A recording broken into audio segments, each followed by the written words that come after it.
اللہ اکبر، یہ مقام ہے صدیق اکبر کا، اور یہ مقام اللہ تبارک تعالیٰ نے سجدوں کی وجہ سے عطا نہیں کیا، تقویٰ کی وجہ سے عطا نہیں کیا، شب بیداریوں کی وجہ سے عطا نہیں کیا۔ اگر صدیق اکبر کو اللہ نے یہ مقام عطا کیا ہے تو وہ اس لیے عطا کیا ہے کیونکہ صدیق اکبر نے قبول اسلام کے بعد اپنے لیے زندگی نہیں گزارا ہے، اپنا سب کچھ اپنے نبی پر قربان کر دیا ہے۔ جب میرے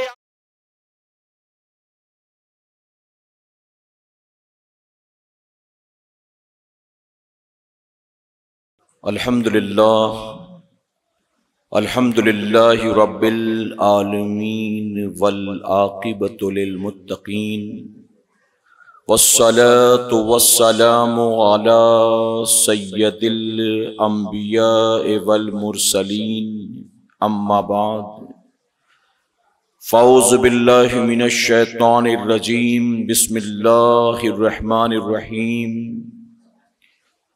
یا ایھا الذین آمنوا اتقوا اللہ وکونوا مع الصادقین، صدق اللہ مولانا العلی العظیم۔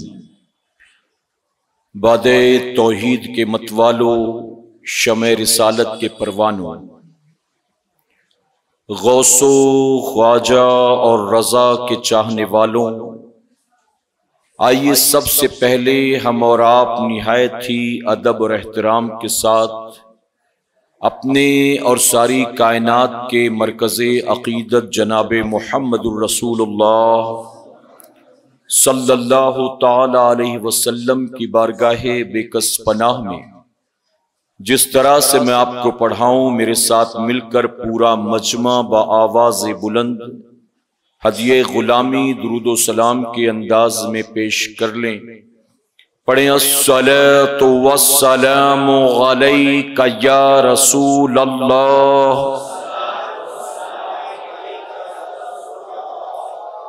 آپ تمام سے گزارش ہے کہ تھوڑا اور قریب آ جائیں آپ، تاکہ بعد میں آنے والوں کو اطمینان سے پیچھے بیٹھنے کا موقع مل جائے۔ پڑھیں الصلاۃ والسلام علیک یا حبیب اللہ،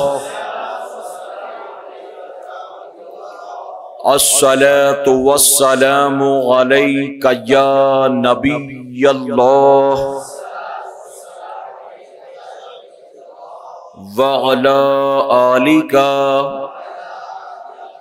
واصحابک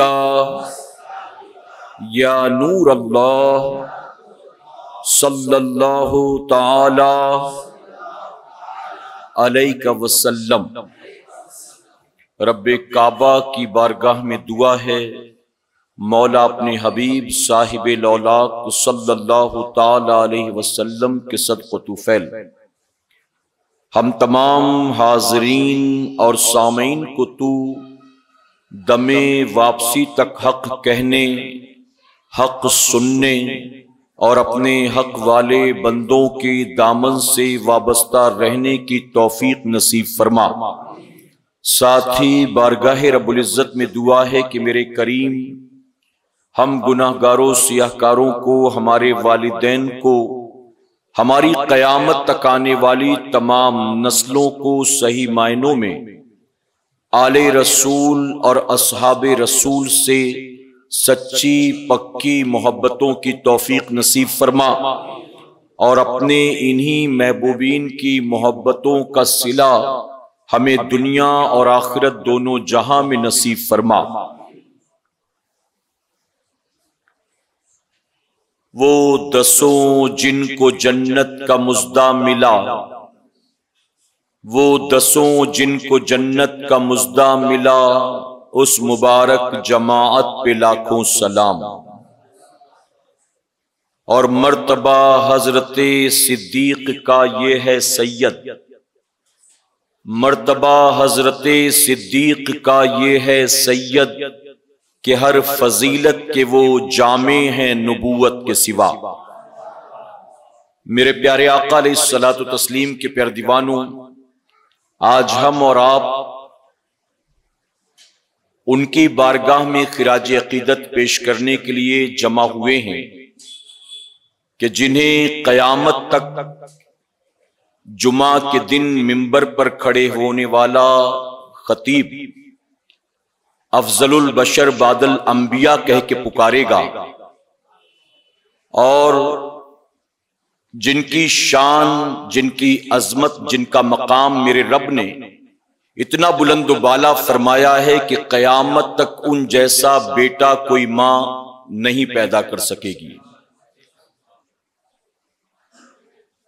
اگر حضور اکرم صلی اللہ علیہ وسلم کے تمام صحابہ اکرام کی بات کی جائے تو آپ اندازہ لگائیں کہ اللہ تبارک تعالیٰ نے اپنے محبوب صلی اللہ علیہ وسلم کی شان اور عظمت کو بیان کرنے کے لیے پورا قرآن نازل فرمایا ہے۔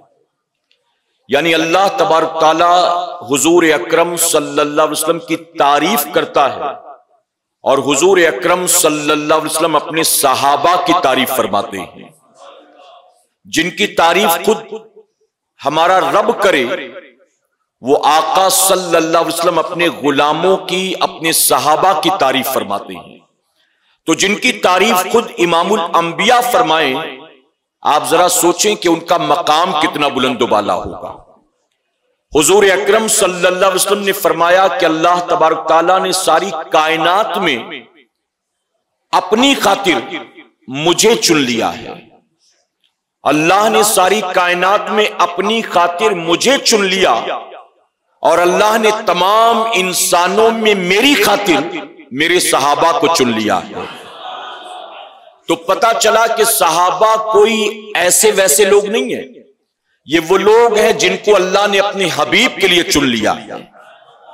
اب یہ چنے لوگ ہیں، یہاں الیکشن والی بات نہیں ہے بلکہ سلیکشن والی بات ہے، اور ان کو سلیکٹ بھی کسی چودھری نے، زمیندار نے، کسی منتری نے نہیں کیا، بلکہ ان کو سلیکٹ کیا ہے تو ساری کائنات کے پروردگار نے سلیکٹ فرمایا ہے۔ اور ان کا سلیکشن رب نے کس کے لیے کیا؟ تو خود حضور اکرم صلی اللہ علیہ وسلم فرماتے ہیں کہ اللہ نے میرے صحابہ کو میرے لیے چنا۔ حضور اکرم صلی اللہ علیہ وسلم فرماتے ہیں کہ میرے تمام صحابہ آسمان کے ستاروں کے مانند ہیں۔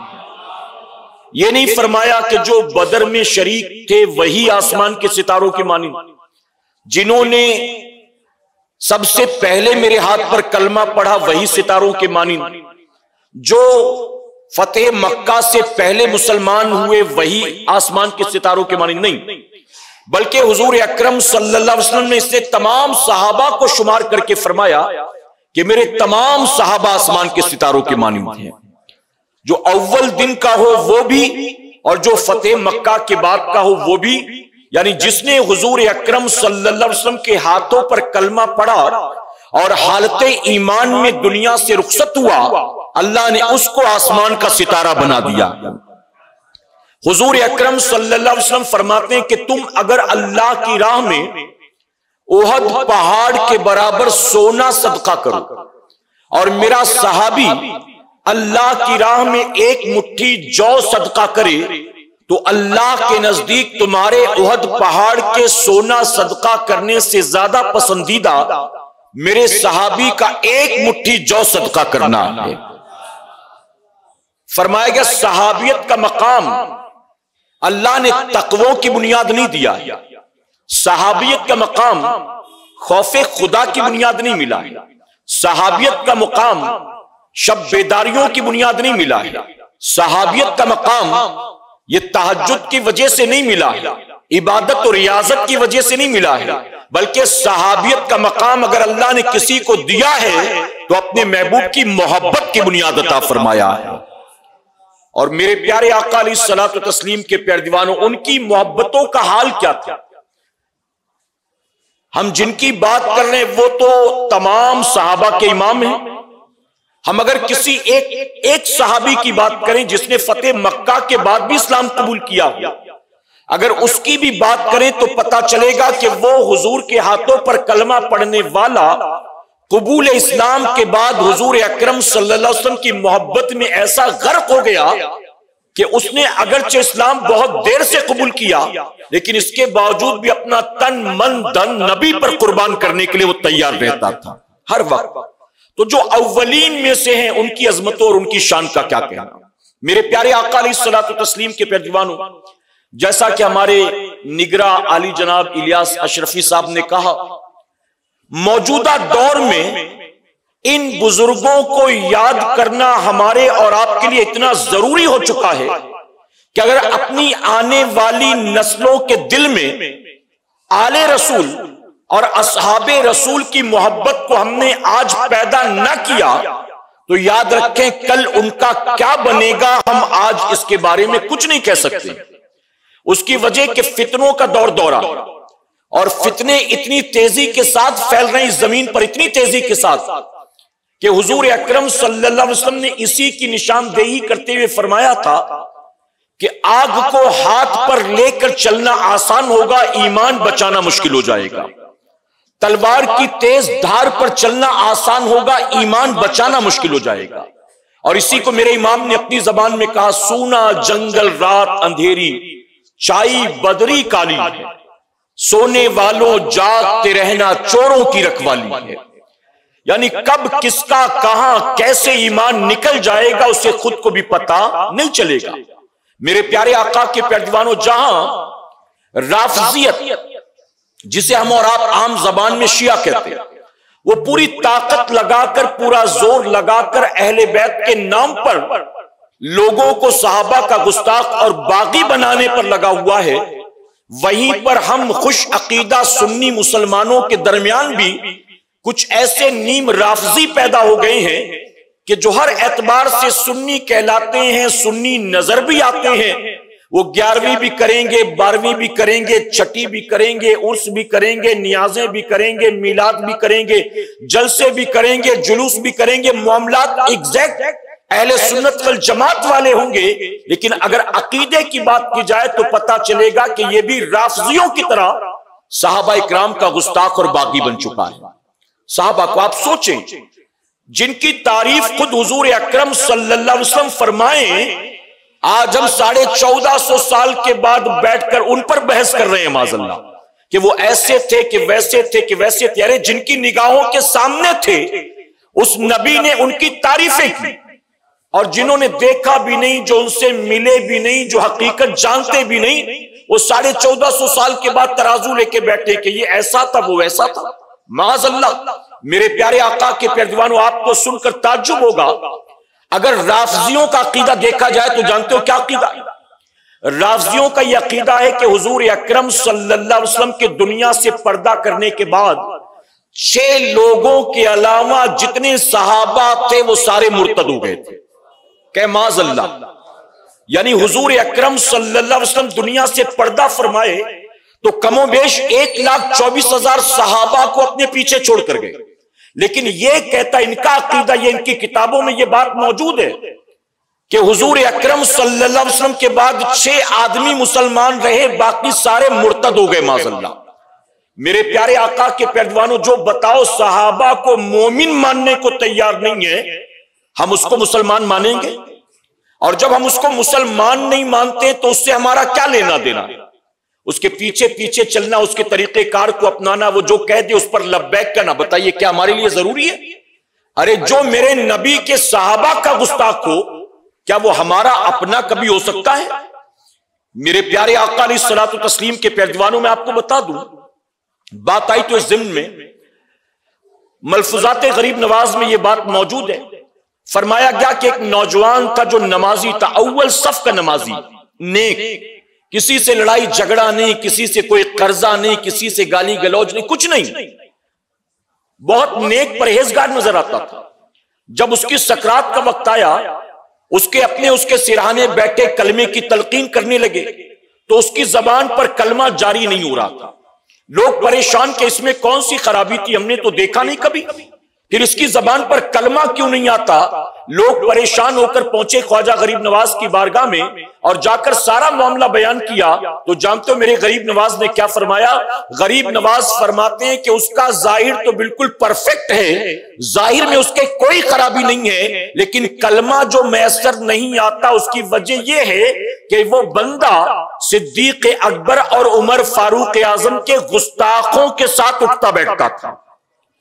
یعنی حضور کے ان دو صحابہ کے گستاخوں کے ساتھ یارانہ کرتا تھا، دوستیاں کرتا تھا، چائے پیتا تھا، گھومتا پھرتا تھا، دعا سلام تھی۔ اب سوچیں جو صدیق اکبر اور سیدنا عمر فاروق اعظم کے گستاخوں سے یارانہ کرے اسے کلمہ میں اثر نہیں آتا، تو جو خود سراپا گستاخ ہو بتائیں اس کا انجام کیا ہوگا؟ اگرچہ مرنے کے بعد لوگ مسلمان سمجھیں، غسل بھی دے دیں، کفن بھی پہنا دیں، جنازے کی نماز بھی پڑھ لیں اور قبر میں لٹا کر چہرہ بھی قبلے کی طرف کر دیں، لیکن ایمان پر خاتمہ ہوا ہے کہ نہیں ہوا کیا بتاؤ؟ اس کی کوئی گارنٹی دے سکتا ہے؟ میرے پیارے آقا کے پیارے دیوانوں، بلکہ کتابیں اٹھا کر دیکھیں تاریخ کی تو اس میں واضح طور پر یہ بات موجود ہے کہ جن کا خاتمہ ایمان پر نہیں ہوتا، دنیا تو مسلمان سمجھ کر قبر میں دفن کرتی ہے، لیکن قبر میں دفن کرتے ہی اللہ ان کے چہرے کو قبلے سے پھیر دیتا ہے، کیونکہ اس کا خاتمہ ایمان پر نہیں ہوا ہے۔ تو وہ لوگ جو بظاہر بنتے بالکل ٹناٹن سنی ہیں، لیکن عقیدہ معاذ اللہ رافضیوں والا رکھتے اور صحابہ کی بے ادبی اور گستاخی کرتے، ذرا سوچے کہ ان کا انجام کیا ہوگا۔ اس لیے اگر چاہتے ہو کہ ہماری نسلوں تک یہ پیغام منتقل ہو تو ضرورت اس بات کی ہے کہ ماضی قریب میں گزرے بزرگوں کا عرص پاک جتنا دھوم دھام اور جتنا اہتمام کے ساتھ مناتے ہو، اتنے ہی دھوم دھام اور اہتمام کے ساتھ صدیق اکبر، عمر فاروق اعظم، سیدنا عثمان غنی اور مولا کائنات کی تاریخیں بھی منایا کروں۔ اس کی وجہ کہ ان کی قربانیاں ہی ہیں جس کی وجہ سے اسلام ہم تک اور آپ تک پہنچا ہے۔ یہ انہی اولین کی قربانی ہے کہ اسلام ہندوستان تک نہیں، پوری دنیا کے کونے کونے تک اگر پہنچا ہے تو اسلام انہی کی قربانیوں کی بنیاد پہنچا ہے۔ میرے پیارے آقا کے پیارے دیوانوں، آج ہم دین کے نام پر نکلتے ہیں تو کرایہ بھاڑا بھی ملتا ہے، دین کے نام پر نکلتے ہیں تو ریسیو کرنے کے لیے کاریں بھی آ کر کھڑی ہو جاتی ہیں، دین کے نام پر نکلتے ہیں تو لوگ ہاتھوں ہاتھ لیتے ہیں، کوئی کہتا ہے میرے گھر کھانا کھا لیں، کوئی کہتا ہے میرے گھر چائے پی لیں، کوئی کہتا ہے ناشتہ تو میرے یہاں کر لیں، کوئی کہتا ہے کچھ نہیں تو چلیں قدم ہی پڑ جائیں آپ کے۔ ہم جیسا کوئی نکلے دین کے نام پر تو لوگ ہاتھوں ہاتھ لیتے ہیں، پھر بھی ہم دین کے کام کا حق ادا نہیں کرتے۔ لیکن وہ صحابہ اکرام جن کی قربانیاں بلائے نہیں بلائی جا سکتی ہے، ارے انہوں نے دعوتیں کھا کھا کر دین کا کام نہیں کیا تھا، ارے انہوں نے تو اسلام کی بقا کے لیے ایک کھجور آدھی سحری کے وقت کھاتے تھے، آدھا افطار کے وقت کھاتے تھے، اور روزے کی حالت میں دن بھر کفار مشرکین سے جہاد بھی کیا کرتے تھے، تب جا کر اسلام ہم تک پہنچا ہے۔ میرے پیارے آقا کے پیارے دیوانوں، میں اس لیے کہتا ہوں اللہ کا ہم پر بے پناہ کرم اور احسان۔ اگرچہ ہم فتنوں کے دور میں پیدا ہوئے، لیکن اللہ نے ہمیں اس گھر میں پیدا کیا جو گھر صحابہ سے محبت کرنے والوں کا گھر ہے۔ اللہ نے رافضیوں کے گھر پیدا نہیں کیا، اللہ نے بد عقیداؤں بد مذہبوں کے گھر پیدا نہیں کیا، اللہ نے صحابہ کے باغیوں اور غداروں کے گھر پیدا نہیں کیا۔ اگرچہ فتنوں کے دور میں ہم پیدا ہوئے، لیکن اللہ کا احسان ہے کہ اس گھر میں پیدا ہوئے جو گھر یا علی کا نعرہ لگانے والوں کا ہے اور صدیق اور عمر سے محبت کرنے والوں کا ہے۔ اپنی نسلوں تک بھی اس پیغام کو منتقل کرنا ہماری ڈیوٹی ہے کہ انشاءاللہ۔ اب آئے میں صدیق اکبر کی شان آپ کو بتاتا ہوں۔ میرے پیارے آقا کے پیارے دیوانوں، اللہ تبارک تعالیٰ نے قرآن مقدس میں ایک مٹی کی قسم یاد فرمایا ہے، اور وہ مٹی کون سی ہے؟ یہ مکہ معظمہ کی سرزمین جس پر میرے آقا صلی اللہ علیہ وسلم چلا کرتے تھے، اللہ نے قرآن میں اس زمین کی قسم یاد فرمایا ہے۔ حضور اکرم صلی اللہ علیہ وسلم جس مٹی پر چلے اور وہ بھی نالین پہن کر، اللہ اس مٹی کی قسم یاد فرماتا ہے قرآن مقدس میں۔ آپ جانتے ہیں ارے ساری دنیا اللہ کی قسم کھائے اور اللہ محبوب کی نالین کے نیچے آنے والی مٹی کی قسم یاد فرماتا ہے۔ آدمی قسم کس کی کھاتا ہے؟ میں انسانی اعتبار سے سمجھاتا ہوں، آدمی قسم کس کی کھاتا ہے؟ آدمی اپنی بات کو منوانے کے لیے اپنی پسندیدہ چیز کی قسم کھاتا ہے۔ کوئی تھوڑی نہ کہتا ہے یار میں اپنے جوتے کی قسم کھاتا ہوں، میں وہ روڈ کی قسم کھا رہا ہوں، میں وہ بورڈ کی قسم کھا رہا ہوں، میں ٹیوب لائٹ کی، کہتا ہے کوئی؟ آدمی کہتا ہے میں اپنے بچے کی قسم کھاتا ہوں، میں ماں کی قسم کھاتا ہوں، میں گلے پہ بیٹھا ہوں روزی کی قسم کھاتا ہوں، میں دسترخوان پر بیٹھا ہوں اناج کی رزق کی قسم کھاتا ہوں. بتائیے ہے نا، یعنی جو چیز اس کے نزدیک اہمیت رکھتی ہے اپنی بات کو منوانے کے لیے اس اہم چیز کی قسم کھاتا ہے. حالانکہ یہ جو میں نے آپ کو اگزامپل دیا یہ قسمیں کھانی منع، آپ اس کی قسم نہیں کھا سکتے. اگر قسم کھانا ہے تو صرف اللہ کی قسم اپنی بات کو منوانے کے لیے. باقی بچے کی، رزق کی، یہ ساری چیزوں کی قسم منع کی گئی، اپنی اولاد کی، ماں باپ کی منع کیا گیا ہے. میرے پیارے آقا کے پیارے دیوانوں، تو ہم اس کی قسم کھاتے ہیں جو چیز ہمارے نزدیک بہت اہمیت والی ہو. اب اللہ تبارک تعالیٰ محبوب کے نالین کے نیچے آنے والی مٹی کی قسم یاد فرما کر بتاتا ہے، اے قیامت تک آنے والے انسانوں دیکھ لو، اللہ کے نزدیک تو وہ مٹی بھی بہت عظمت رکھتی ہے جو مٹی محبوب کے نالین کے تلے آ جاتی ہے. اللہ اس کی قسم یاد فرماتا. تو یہ ایک مٹی. اب دوسری مٹی، یہ تو حضور کے نالین شریف کی بات ہوئی. اب دوسری مٹی، تمام مکتبہ فکر کے علماء اس بات پر متفق ہیں کہ حضور اکرم صلی اللہ علیہ وسلم جہاں آرام فرما رہی ہیں نا، آپ کا جسم انور زمین کے جس حصے سے لگا ہوا، آپ کی قبر مبارک میں جہاں آپ کا جسم زمین سے لگا ہوا ہے، فرمایا گیا زمین کا وہ حصہ ساتوں آسمانوں سے بھی افضل ہے، زمین کا وہ حصہ 8 جنتوں سے بھی افضل ہے، زمین کا وہ حصہ جس سے حضور کا جسم مبارک لگ گیا وہ حصہ عرش اعظم سے بھی افضل ہے. اب یہ دوسری کیٹیگری ہو گئی. حضور کے نالین جہاں لگے اللہ وہاں قسم یاد فرمائے، حضور کا جسم جہاں لگ جائے وہ جنت اور عرش اعظم سے بھی اعلیٰ ہو جائے. اب تیسری مٹی وہ مٹی ہے جس مٹی سے اللہ نے اپنے محبوب کے جسم انور کو بنایا ہے. جسد خاکی کو جس مٹی سے تیار کیا گیا، یقیناً یہ مٹی تو ان دونوں مٹیوں سے بھی اعلیٰ ہوگی نا، کہ جس مٹی سے حضور کے جسم مبارک کو تیار کیا گیا، یہ مٹی بتاؤ کتنی عظمت والی ہوگی، یہ کتنی عظیم و برکت والی ہوگی. اور میرے پیارے آقا کے پیارے دیوانوں، اب صدیق اکبر اور عمر فاروق اعظم کا مقام بھی سمجھتے چلو. ارے میرے آقا خود فرماتے ہیں زمین کی جس مٹی سے اللہ نے میرے جسم کو بنایا ہے، اس میں سے جب مٹی بچ گئی اللہ نے اسی مٹی سے میرے ابو بکر کو اور میرے عمر کو بھی بنایا ہے.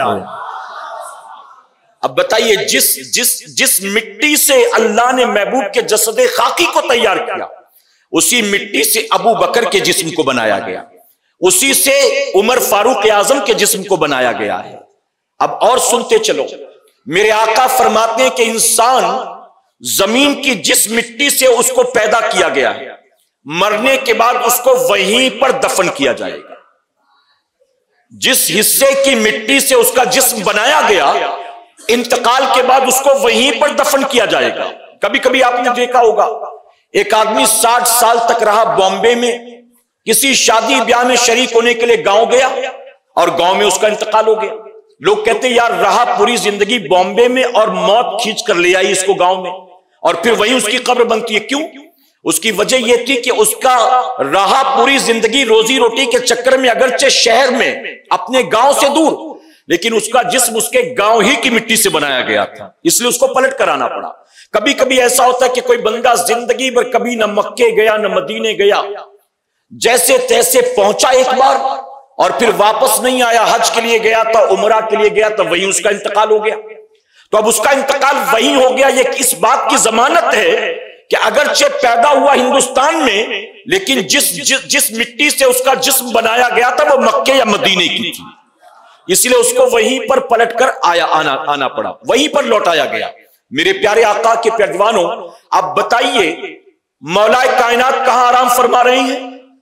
مولا علی کرم اللہ وجہ الکریم کی قبر کہاں پر ہے؟ وہ نجف اشرف میں. سیدنا عثمان غنی کی قبر کہاں ہے؟ جنت البقیع میں. اور سیدنا عمر فاروق اعظم اور سیدنا صدیق اکبر کہاں آرام کر رہے ہیں؟ جی حضور کے پہلو میں آرام کر رہے ہیں. حضور نے فرمایا نا، میرے ہی جہاں سے مٹی لی گئی میرے جسم کے لیے